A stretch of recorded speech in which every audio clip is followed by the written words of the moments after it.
There was a time when being an Avenger meant something permanent. You earned the title, you stood on the line, and the audience never lost track of you. The team was small enough that every member had a face you knew, a story you followed, a reason you cared. Then the universe got bigger, and somewhere in the middle of all that expansion, Marvel started doing something it had never done before. It started forgetting its own people. Not killing them off, not retiring them with a proper send-off, just quietly setting them down in a corner of the universe and never picking them back up. So let us talk about the Avengers the MCU forgot. What actually happened to each of them, and why it is suddenly about to matter more than it ever has. Start with the most unbelievable case, because it is genuinely hard to explain how it happened. The Hulk, one of the 6 faces on the original poster, a founding Avenger, one of the most popular characters in the entire mythology, and for years now, he has had no real story of his own. He became Smart Hulk, a fusion played mostly for comedy, lost an arm saving the universe, and then more or less dissolved into cameos. There was a whole thread seeded about his family, about the next generation, about where one of the strongest beings on Earth goes when the war is finally over. And then, nothing. The angriest, most human, most tragic member of the team became a guy who turns up for one scene in someone else's movie and leaves before you get attached. Then there is Hawkeye, the man with no powers who was supposed to be the beating heart of the team. He got a show, he passed the bow to a successor, and then the trail just went cold. The most grounded Avenger, the family man, the one the entire audience could actually see themselves in, faded out of the main story almost the second his arc wrapped. He did the exact thing the MCU constantly tells us it values, being the human anchor in a world of gods, and the reward for it was being quietly shelved. But the real graveyard is everyone Marvel introduced with a fanfare and then abandoned mid-sentence. The Eternals, an entire film, an ancient race of godlike protectors who had secretly lived among humanity for thousands of years, several of them left in a cliffhanger, being dragged off into space by a celestial. And since that ending, the rest of the universe has carried on as though they never existed at all. No follow-up, no rescue, no acknowledgement. A team of immortals simply deleted from the conversation. Then Shang-Chi, who ended his movie holding the 10 rings, one of the most powerful artifacts on the planet, with a literal beacon calling out to something across the cosmos. That thread, one of the single biggest open questions in the whole franchise, has just been left dangling in the air for years. And the list does not stop, because once you start counting, you cannot make yourself stop. Quicksilver, killed off in the very same movie he debuted in. Valkyrie, crowned the new king of Asgard, a brilliant, charismatic character handed a throne and then given almost no story to actually rule from. The Marvels, 3 of the most powerful heroes in the entire universe, left hanging on the edges of everything after a single film. War Machine, Tony Stark's oldest and most loyal friend, reduced to occasional supporting appearances. Sam Wilson, who inherited the shield and the title of Captain America, the literal symbol of the franchise, criminally underused in the main saga. The entire Netflix corner of heroes, Daredevil and the Punisher and the rest, absorbed into the universe with great fanfare and then mostly parked in a drawer. Even Blade, announced years ago, has been stuck in development so long that the character has become a punchline about a movie that may never actually come out. Betty Ross, Sharon Carter, The Abomination, Cersei, a dozen others who showed up, mattered for a single scene, and then dissolved straight back into the background. And then there is the entire next generation. The heroes Marvel spent years carefully setting up to carry the whole franchise forward. All of them now left standing around with nowhere to go. Kate Bishop, trained by Hawkeye himself to inherit the bow and the title, introduced with real care and then quietly parked. Kamala Khan, Ms. Marvel, one of the single most beloved new characters in the publisher's entire modern history, given her own show, revealed to be something genuinely important to the future, and then folded into the background of a movie that came and went. America Chavez, a teenage girl who can punch open doors between entire universes, the single most relevant superpower imaginable for the exact era that is now arriving, met one time and then never seen or mentioned again. Cassie Lang, set up so obviously as a founding member of the young team that every everyone assumed was right around the corner, left waiting indefinitely. Marvel did not just forget its veterans, it carefully introduced their replacements. It promised us an entire future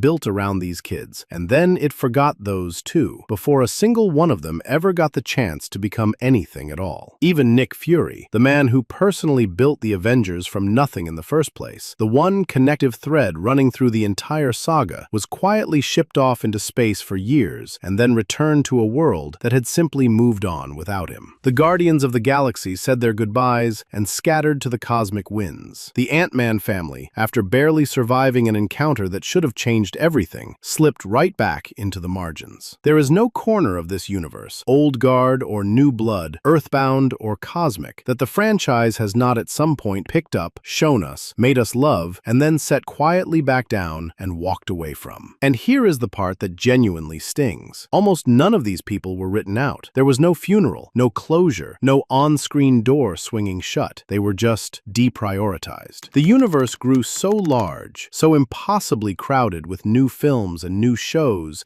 and new realities arriving every few months, that the people who had built the whole thing could no longer all fit inside the frame. The grounded heroes, the street-level ones, the single-planet ones, got buried alive under multiverses and celestials and time travel. A franchise that once lived and died on a tight handful of characters we knew by heart suddenly had hundreds of them. And audience attention is the one resource that even Marvel, with all its money and all its power, cannot manufacture out of nothing. So why did this actually happen? Because the MCU reached a fork in the road and made a choice. After the original Avengers won the biggest war in the history of fiction, the franchise had a decision to make. Stay grounded, stay focused on the people the audience had spent a decade falling in love with, or go bigger. It chose bigger. It went cosmic, multiversal, infinite. And an infinite universe has infinite room, which sounds like the greatest gift imaginable, right up until the moment you realize it also means infinite places to lose someone. The very same ambition that made the saga feel limitless and endless is exactly the thing that made it possible to misplace a Hulk, strand a Shang-Chi, abandon an entire race of immortals, and barely even notice they were gone. The strange and almost ironic twist is that all of this forgetting is about to violently reverse. Because Avengers Doomsday is built on the one single idea capable of dragging every abandoned character back into the light at once. Universes colliding. Heroes from realities that were quietly shelved. Teams that were dropped without a word. Faces the audience had completely given up on ever seeing again. All of them forced back onto the same board because the walls between worlds are finally coming down. The Fantastic Four arriving from one Earth, the X-Men crashing in from another, and every grounded hero the main timeline left behind, suddenly thrown together into the same impossible room. The exact thing that buried these characters, that relentless obsession with going bigger and bigger, is the thing that is now about to exhume them all. But that creates a brand new and far colder problem. Because when you bring everyone back at once, you cannot possibly serve everyone. A movie has a runtime. A story has a focus. A narrative can only carry so many people before it collapses under their weight. So some of these forgotten Avengers are about to finally get the triumphant return their fans have been begging for, and others are about to be dusted off and brought back just long enough to be killed, just long enough to give a universe-ending story the stakes and the body count it needs. The first round of forgetting was an accident, a side effect of a universe that grew too fast. The next round of forgetting might be a deliberate choice. So what happened to every Avenger Marvel forgot? The honest answer is that most of them are still out there right now, frozen in the exact moment the camera moved on, waiting in a universe that got too big to remember they were once the entire point of the whole thing. And the most fascinating part of the era we are walking into is not who wins the war against Doom. It is which of the forgotten get remembered in time to matter, and which ones the universe quietly leaves behind for good. That is the quiet quiet cruelty of a universe this size, that a triumphant return and a final goodbye can end up being the exact same scene in the exact same movie. So tell me in the comments which forgotten Avenger you want back the most, because the door is finally about to open, and not every single one of them who walks toward it is going to make it through.